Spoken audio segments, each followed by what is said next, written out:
Começa agora um programa que traz tudo sobre o livro mais lido em todos os tempos. Apresentamos O Som do Livro.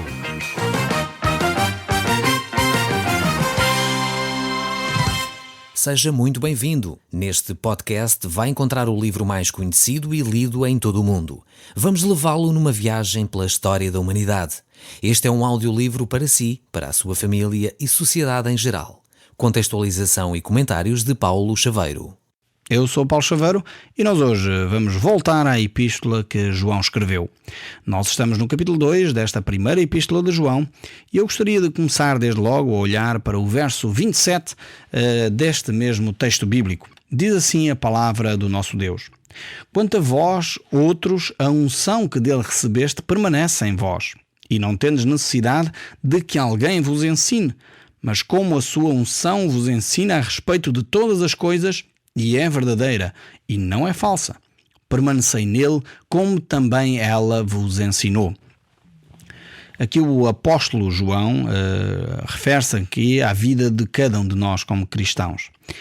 E os cristãos daquela época estavam a ser bombardeados também por um ensino que os estava a perturbar. Era o ensino do gnosticismo. Já falámos disto várias vezes. Era um pensamento, uma corrente filosófica que estava a entrar dentro da comunidade cristã, que de alguma forma, aqui o apóstolo João é muito categórico, dizendo que estes filósofos, entre aspas, estes cristãos gnósticos, eram de alguma forma anticristos, pessoas que se opunham ao cristianismo, se opunham a Cristo.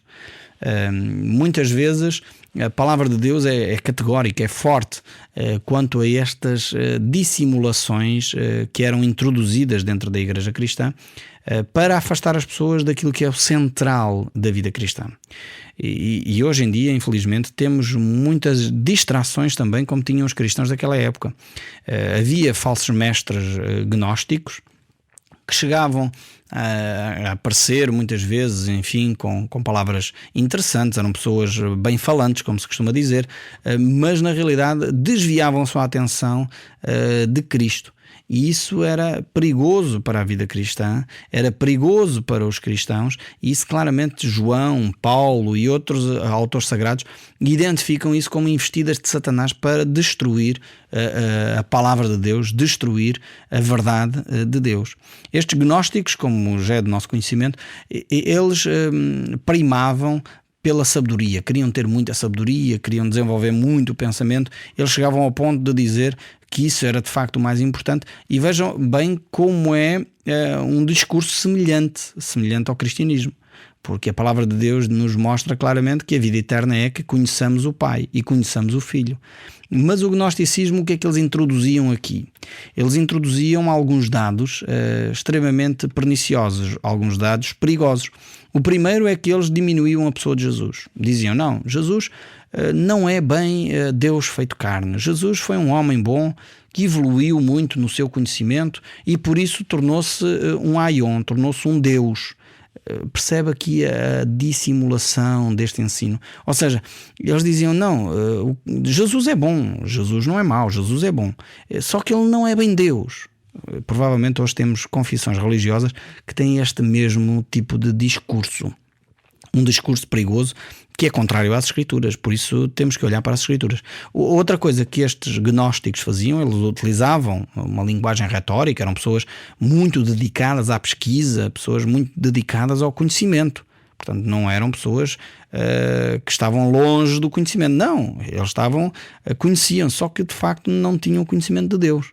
Tinham um conhecimento teórico, um conhecimento que não era vivido com base nos princípios de Cristo, e punham então em causa o cristianismo. E isto são verdades que ainda hoje podemos utilizar, ou são um filtro que nós podemos utilizar para perceber se determinada religião, confissão religiosa ou grupo religioso é ou não um grupo verdadeiro, um grupo que se identifica com Cristo. Independentemente do rótulo, mais uma vez, vocês sabem que eu tenho algumas dificuldades com os rótulos, Por isso as pessoas, quando me telefonam ou escrevem a perguntar: mas qual é a igreja certa? A maior parte das pessoas, penso eu, fica meio desiludida comigo, porque eu não dou uma resposta categórica: vai à igreja fulana tal. Não faço isso, porque eu sei que há igrejas com rótulos bonitos, mas que depois não são igrejas verdadeiramente cristãs. Há igrejas que às vezes têm um nome assim estranho, que nós nunca vimos, e são igrejas verdadeiramente cristãs. Igrejas onde o cristianismo é vivido e intensamente vivido. Então temos que ter esta percepção bem clara na nossa mente. Eu vou dar só aqui 4 pequenos critérios, haveria muitos mais, claro, mas eu vou dar 4 que eu espero que nos ajude a perceber o que é uma igreja de acordo com a palavra de Deus ou não. A primeira é se essa igreja tem a Bíblia, a palavra de Deus, como regra de fé e prática. Ou seja, aquela igreja ensina a Bíblia e vive a Bíblia. Não é só ensinar, mas vive a Bíblia. Se a Bíblia diz para não dobrar o joelho diante de uma imagem de escultura, aquela igreja não pratica isso. Se a Bíblia diz que só devemos falar com Jesus quando fazemos as nossas orações, aquela igreja ensina e vive isso. Se aquela igreja vive dentro dos padrões de Deus, no sentido que não promove a mentira, não promove o adultério, então é uma igreja que está dentro dos padrões de Deus. Então a Bíblia é a regra de fé e prática, ou seja, é a Bíblia que rege a prática daquela comunidade. Este é o primeiro critério. Um segundo critério é se aquela comunidade cristã considera a Bíblia ou não a palavra de Deus. Se ela põe em dúvida que a Bíblia é a palavra de Deus, tomem atenção. Ponham alguns pontos de interrogação à frente. Porque realmente uma comunidade cristã considera a Bíblia sagrada. A Bíblia é a palavra de Deus para o homem. Então, se essa comunidade cristã que você está a frequentar põe em causa a Bíblia, às vezes nem utiliza a Bíblia, então começa a ter alguma consideração, começa a pôr o seu semáforo em cor de laranja para verificar realmente se essa é uma comunidade cristã. Um segundo aspecto ou um terceiro neste caso, um terceiro aspecto é se Cristo é ou não reconhecido como Deus feito homem. Este é um terceiro aspecto importantíssimo. Aliás, esta é uma das marcas que distingue muitos grupos religiosos. É que a maior parte daqueles que se afastam do cristianismo, que são considerados grupos não cristãos, é que eles põem em dúvida a divindade de Cristo. Então, temos estes 3 critérios básicos. Primeiro é se a vida é alicerçada na Bíblia. O segundo é se eles consideram a Bíblia a palavra de Deus. O terceiro é se eles reconhecem a divindade de Cristo. Cristo foi Deus feito homem, como diz o Evangelho de João, capítulo 1. E depois o quarto aspecto é que Cristo é o nosso único Salvador. Ou seja, não há outro mediador entre Deus e o homem. Não há outras alternativas entre Deus e o homem. Então são 4 aspectos simples, poderia dar muitos mais, mas são 4 aspectos simples que à partida nos ajudam a identificar se uma comunidade é ou não uma comunidade cristã. Claro está que depois é preciso ter atenção a esta questão da Bíblia ser a nossa regra de fé e prática, tem muito que se lhe diga. Porque infelizmente às vezes há pessoas que vêm com histórias: Deus revelou-me não sei o quê, e depois fazem uma coisa contrária à vontade de Deus. Eu já tenho ouvido coisas, vocês às vezes nem vos passa bem pela cabeça o que é que as pessoas às vezes dizem supostamente em nome de Deus. Há pessoas que afirmam que cometeram adultério em nome de Deus. Isto é uma barbaridade, não se pode aceitar, é mentira e tem que se denunciar isto. Essa pessoa não está dentro da vontade de Deus, ponto final, parágrafo. Uma pessoa que comete adultério não está a viver dentro dos padrões que a Bíblia ensina. Uma pessoa que anda a mentir não pode dizer que mentiu porque Deus lhe mostrou que devia mentir. É falso, é mentira, é uma pessoa que não está dentro dos padrões de Deus. Uma pessoa que anda a ser corrupta não pode dizer que foi Deus que lhe revelou para desviar dinheiro do Estado. Não pode. Isso é contrário às Escrituras. Dai a César o que é de César e a Deus o que é de Deus. Um cristão tem que viver dentro dos padrões éticos, dos padrões que a Bíblia refere. Percebem como é que isto se aplica? Não se pode andar a dizer que Deus me revelou uma coisa que é contrária aos ensinos de Deus. E nós, como cristãos, temos que ter atenção. Se os líderes religiosos dessas comunidades dizem isso e não estão em conformidade com as Escrituras, eu quero dizer com todas as letras, não tenha qualquer problema em mudar para uma comunidade onde a Bíblia é ensinada como única regra de fé e prática. Não tenha problema disso. Mesmo que esses líderes vão dizer: você vai ser amaldiçoado. É mais uma manifestação de que essa pessoa não está dentro dos padrões de Deus. Porque a Bíblia diz que nós devemos até dizer bem daqueles que nos maldizem, vejam bem. Como é que há alguém que se diz líder religioso vai amaldiçoar alguém? Mas que conversa é esta? Onde é que ele foi buscar esta ideia? De certeza que não foi das Escrituras. Então tínhamos tranquilidade no nosso coração e utilizemos estes 4 filtros, estes 4 passos para perceber se uma confissão religiosa é ou não uma confissão de acordo com as Escrituras. E se a confissão que você está a frequentar não é de acordo com as Escrituras, você tem 2 opções. Ou vai falar com o líder religioso dessa comunidade e expõe: olha, isto aqui e aquilo acolá não está em conformidade com a Bíblia. Se você tiver espaço e liberdade para fazer isso. Se não tem essa liberdade para fazer isso, com respeito, diga: olha, a partir da data tal, mas comunique, a partir da data tal eu vou-me congregar com uma outra comunidade por isto, isto e isto. E diga as razões. Não é bom nós virarmos costas assim, sem dizermos nem água vai, nem água vem. Temos que ser pessoas responsáveis, temos que fazer a diferença, temos nós que viver dentro dos padrões de Deus. E por isso mesmo convém comunicar, se estamos com essa intenção, comunicar aos líderes religiosos da nossa comunidade. Não se ausente sem dizer nada, porque isso não é também ético, isso também não é correto. Temos que ser pessoas responsáveis que assumem as suas convicções e vão atrás das suas convicções que estão expressas nas Escrituras, na Bíblia. Voltando aqui ao texto bíblico, e, enfim, eu espero que estes dados, estes 4 passos sejam úteis para si. Voltando aqui ao texto bíblico, no verso 28, o apóstolo João continua-nos a dar referências. Ele volta a dizer: filhinhos, agora pois permanecei nele, para que quando ele se manifestar tenhamos confiança e dele não nos afastemos envergonhados na sua vinda. O apóstolo João aqui vai trazer uma reflexão, mais uma vez, extremamente interessante. O primeiro aspecto desta reflexão que é fantástico é permanecer nele. Como ele efetivamente nos ensinou.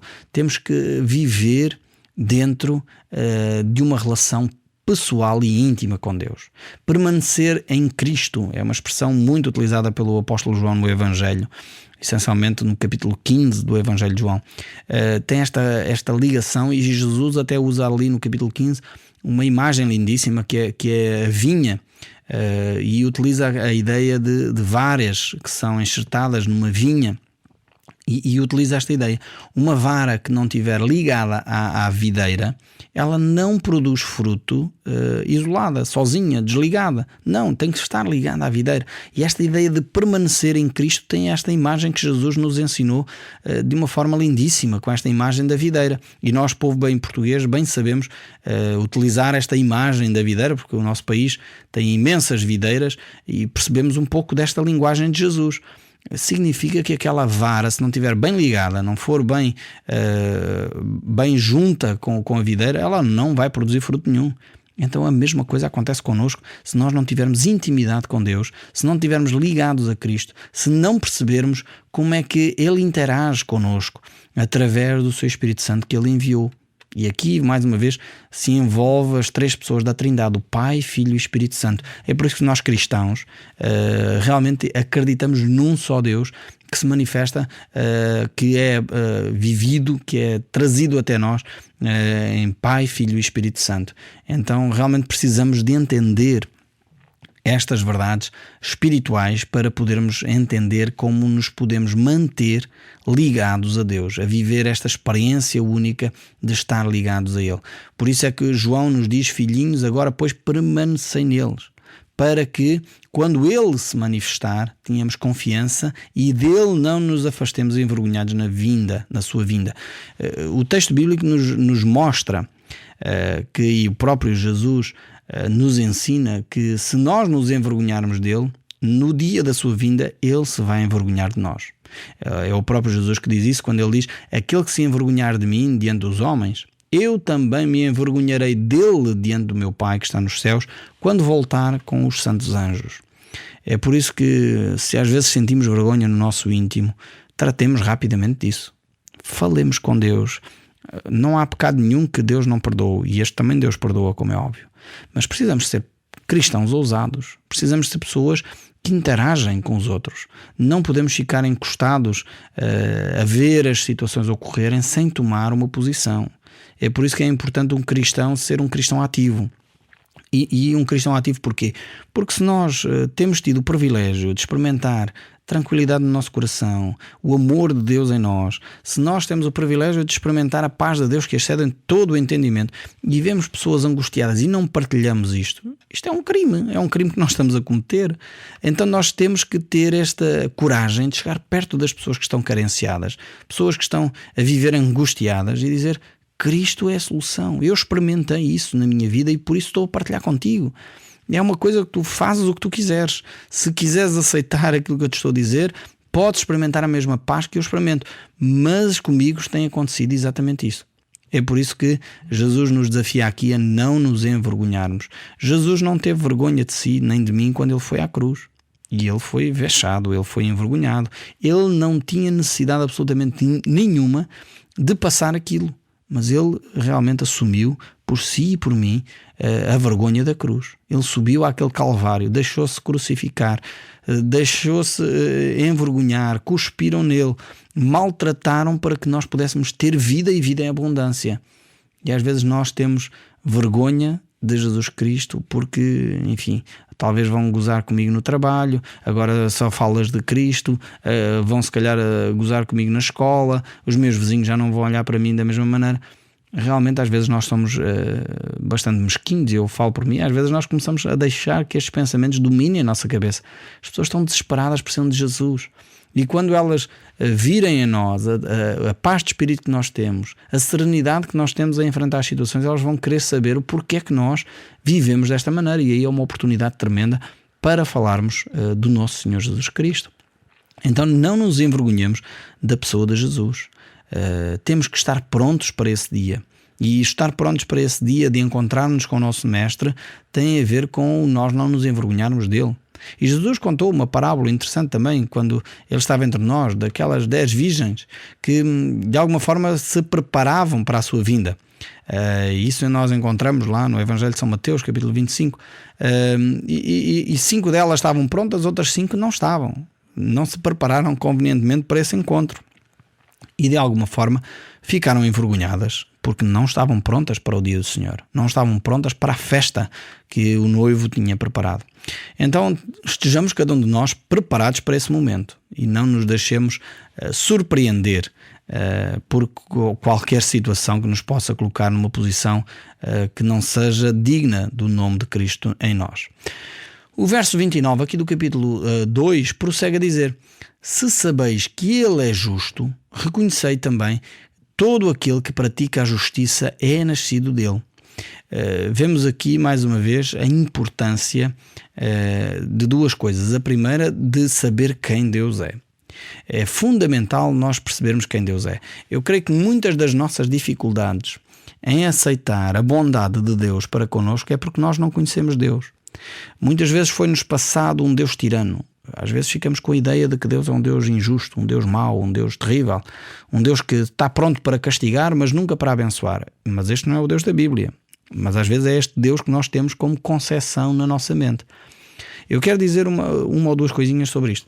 A primeira é que muitas vezes nós temos um Deus que nós criamos por causa dos nossos pais.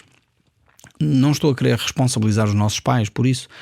Muitos de nós tivemos pais extraordinários, mas muitas vezes alguns de nós tivemos pais terríveis, que foram ditadores, maltrataram-nos, e nós pensamos que Deus é assim. É à semelhança do nosso pai, é à semelhança da nossa mãe, que nos maltratou, e se o meu pai e a minha mãe, que deveriam me tratar bem, não me trataram, Deus também não vai tratar. E às vezes fica lá gravado no subconsciente isto. Nós não verbalizamos assim, não veiculamos estas ideias assim tão elaboradas, mas está lá, fica lá registado. E depois quando nos acontece qualquer coisinha na vida, pois eu já sabia que Deus não me ama, Deus não quer cuidar de mim. E tem mais a ver com a forma como nos relacionamos com os nossos pais do que na realidade com aquilo que Deus é. Então a primeira coisa que é importante dizer é que Deus é um Deus que é justo. E diz aqui o texto, e muito bem, e sabeis que Ele é justo. Deus é justo. Deus não é um Deus que criou o mundo e abandonou. Deus não é um Deus que acordou mal disposto e agora nos vai fazer mal. Não, Deus é justo. E isto deveria tranquilizar o nosso coração. O nosso problema é que nós não sabemos muito bem o que significa ser justo. Porque nós somos pessoas exageradas. Normalmente ou é 8 ou é 80. E não sabemos o que é ser equilibrado e ser justo ao mesmo tempo. Não sabemos o que é amar e ao mesmo tempo exercer justiça amando. E por isso temos alguma dificuldade em conhecer isto. Mas aqui o apóstolo João diz: nós já sabemos, está gravado no nosso coração por causa do Espírito Santo que habita em nós.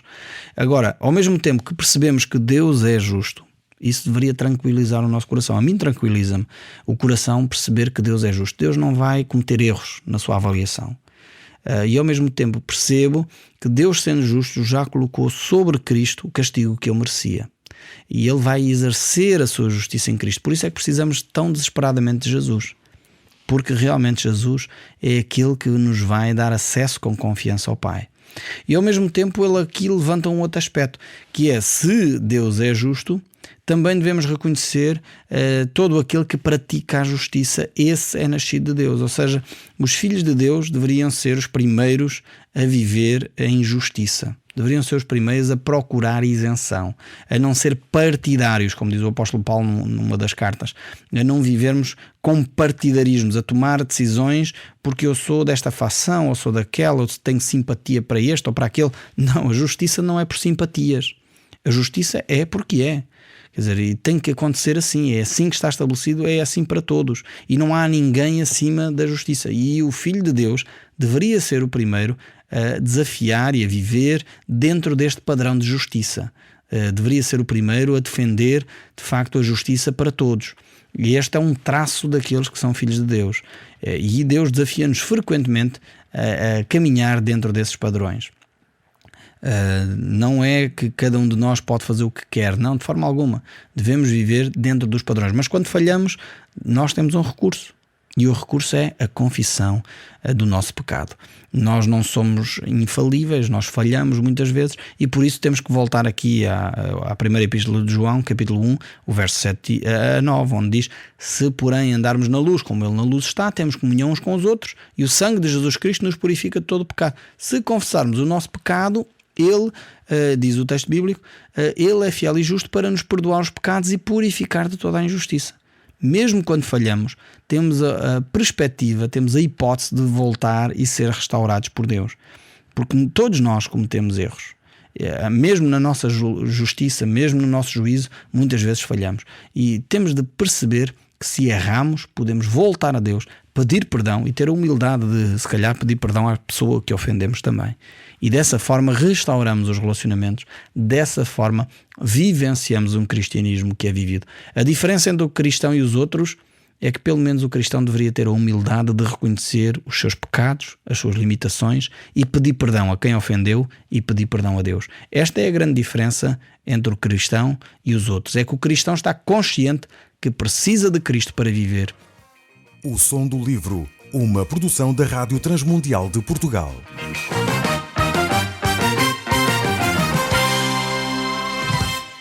RTM. Conhece todos os nossos programas em rtmportugal.org. Uma produção da Rádio Transmundial de Portugal.